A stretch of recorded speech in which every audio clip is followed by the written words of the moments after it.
Call Me Chihiro, ini film yang rilis di tahun 2023 disutradarai oleh Rikiya Imaizumi. Ini film pertamanya dia yang gue tonton. Jadi gue nggak tahu nih dari sisi style berceritanya akan seperti apa. Sedangkan dari sisi plotnya tentang kehidupan Chihiro yang seorang mantan pekerja malam di mana dia udah berhenti sekarang dan memutuskan untuk bekerja di sebuah rumah makan bento. Jadi melalui film ini kita ngelihat bagaimana kehidupan Chihiro ini sekarang. Kurang lebih seperti itu dari sisi plotnya. Dan setelah gue selesai nonton, menurut gue ini tuh film yang bisa dibilang mengajak kita untuk mengintrospeksi ya mengenai kehidupan kita masing-masing. Terutama untuk Chihiro itu sendiri, dia tuh punya kecenderungan ya untuk ngumpulin dan menyatukan orang-orang yang mengalami diskoneksi dengan masyarakat, di mana di awal film si Chihiro sempat ngebantu seorang bapak yang homeless mulai dari ngajak ngobrol, terus ngasih makan juga gitu dan hal ini tuh dia lakukan beberapa kali ya. Dia juga ngelakuinnya ke berbagai macam orang lainnya seperti ada seorang remaja yang bisa dibilang tuh kayak mengidolakan dia. Terus ada satu anak kecil yang awalnya tuh ngeganggu Chihiro, tapi berakhir jadi temennya juga gitu. Singkatnya, bisa dibilang ya dia tuh ngumpulin orang-orang yang berpapasan dan menjadi teman bicara gitu. Yang setelah gue simpulin, ya mereka adalah kumpulan dari orang-orang yang kesepian juga gitu. Dan uniknya adalah masing-masing dari orang-orang ini bisa dibilang tuh kayak merepresentasikan berbagai sudut pandang mengenai keluarga pada umumnya gitu, seperti dari anak kecil dan single mom yang mencoba untuk survive, terus ada juga keluarga utuh yang kelihatannya tuh kayak baik-baik aja atau kayak ya seperti keluarga pada umumnya, tapi ngerasa kayak ada sesuatu yang salah dengan mereka atau bisa dibilang tuh kayak menunggu bom waktu untuk pecah ya. Selain itu ada temennya Chihiro di sini dari pekerjaan sebelumnya yang sering datang untuk sekedar ngobrol dan makan bareng.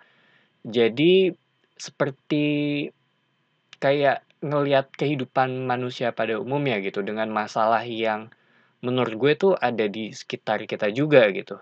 Dan gue sendiri nonton film ini bisa dibilang dicicil ya dalam beberapa hari, tapi gue stop ketika entah itu perpindahan setting ataupun perpindahan waktu gitu.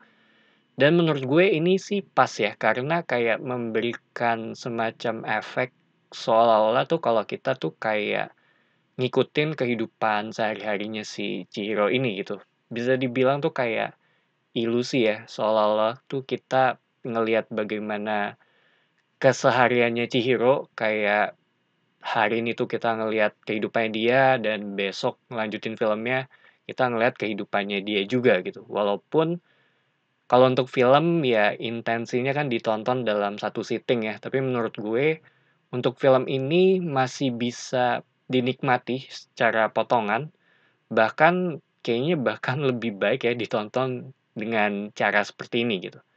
Sedangkan untuk Chihiro itu sendiri awalnya kita nggak tahu banyak mengenai dia, tapi yang gue notice adalah banyak customer cowok yang datang ke tempat makan ini, baru melalui dialog, terutama dari teman lamanya dia, kita tuh mulai tahu mengenai apa yang terjadi gitu, apa masa lalunya dia gitu, yang dia sendiri tuh emang nggak terlalu banyak ya ngebahas hal ini. Menurut gue sih ya Chihiro ini sendiri tipikal orang yang nggak mau ngelihat ke belakang lagi, kecuali dengan orang-orang yang emang benar-benar dari masa lalunya dia gitu. Di mana tuh dia baru ngobrolin atau baru mau ngobrolin mengenai hal tersebut ya. Cuma kalau dengan orang baru, menurut gue jarang dibahas kalau emang nggak perlu-perlu banget gitu. Terhitung karakter yang easy going juga bisa ngebuat suasana tuh menjadi cair ya. Dan hal ini tuh yang menurut gue ngebuat dia jadi lebih gampang untuk disukai oleh banyak orang gitu. Dan gampang juga untuk punya temen dari berbagai macam kalangan yang menurut gue jadinya tuh kayak ngebuka perspektifnya dia ya ke orang lain. Dia tuh jadi bisa dibilang ya dia tuh berteman dengan anak kecil, terus dari remaja juga, ada yang berumur juga gitu, yang emang bener-bener tuh dari kalangan yang berbeda-beda gitu. Terhitung atau jatuhnya ya, jadi people skill-nya dia tuh terus terasa gitu, ditambah dengan pengalaman dari pekerjaan dia sebelumnya juga ya, yang emang harus jago untuk ngomong gitu. Dan ada satu scene di mana tuh dia sangat tenang dalam menghadapi situasi konflik, itu menurut gue salah satu scene yang cukup keren. Jadi untuk karakter Chihiro itu sendiri, bisa dibilang dia tetap punya sisi atau aspek misterinya ya, yang dipertahanin di sepanjang film gitu. Dan gue tuh jadinya kayak nggak benar-benar tahu mengenai apa aja nih dari sisi, kemampuan atau kapasitasnya dia ya. Selain itu, film ini tuh menawarkan beberapa moral lesson ke penonton, setidaknya itu yang gue tangkep, walaupun ada beberapa yang terkesan agak preachy ya jatuhnya. Cuma hal ini gue sendiri sih udah nggak kaget lagi karena emang stylenya tuh ya kayak drama Asia gitu untuk tipikal film seperti ini ya. Dimana menurut gue ya akan cenderung lebih berasa aja gitu dari sisi moral lesson-nya dibandingkan dengan film dari barat gitu, khususnya US ya. Tapi balik lagi ini lebih ke masalah budaya aja dan cara penyampaian ke penonton gitu. Tapi gue kembali diingatkan dengan satu kutipan, kalau kita tuh kadang ya cuma pengen didengar dan disetujui aja gitu. Masalah benar atau salahnya itu setelahnya, di mana untuk majority keadaan ya, itu gue lumayan setuju sih dengan kutipan ini. Terus jangan berekspektasi dengan diri lu sendiri dan dengan orang lain itu menurut gue juga lumayan penting ya, walaupun pasti banyak yang nggak setuju dengan statement ini. Sedangkan dari sisi filmnya, ini tuh dibawain secara slow pace, kita ngelihat bagaimana kesehariannya Chihiro yang terhitung repetitif, seperti kehidupan pada umumnya juga gitu.